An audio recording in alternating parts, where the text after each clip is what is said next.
Good morning. Today we're going to talk about how to handle complaints.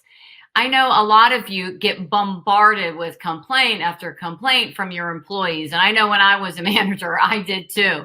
There was sometimes a line standing outside of my door when I would walk in, in the morning. So I just thought, oh my gosh.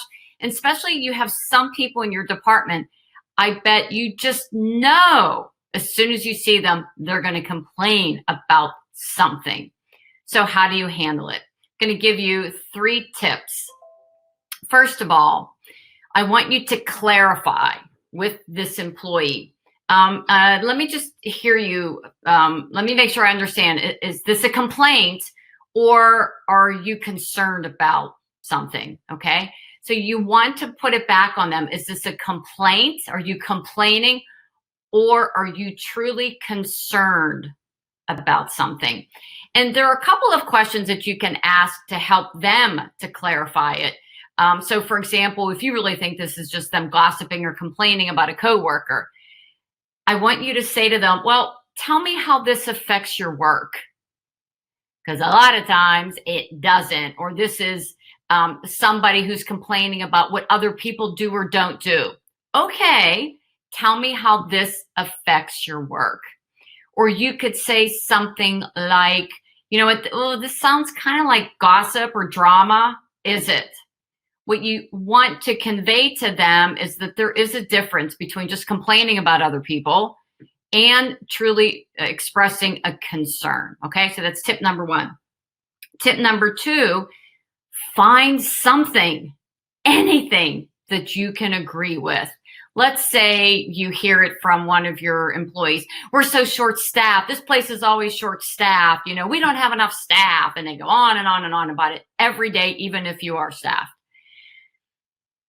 If it's true that either you are down some employees or maybe that day you had somebody call off, agree with that employee. Say, you know what, you're right. We are short-staffed today. Or, we are down a few full-time positions. What I don't want you to do is defend yourself or then go off on a tangent talking about what you're doing to fix it. You could say, oh my gosh, you're right. We are short-staffed today. Oh my gosh, you're right. We are down a few positions. Find anything that you can agree with because it disarms them. They're expecting you to defend yourself. Don't do it. And the 3rd tip is help them to focus on today or in the moment. If we go back to the short staff example, yes, we are short staffed today. What do you need right now to get you through today? What can we do today? Okay, even if you're down a few positions, yes, I know we're working on it. What can we do today to make sure that these patients still get great care? What can we do as a team? Okay, anytime you can use the word team today. Let's say it's a change in process. You've been doing something the same way for decades and all of a sudden you're doing it a different way. And people, they don't like change. You can use these same tips.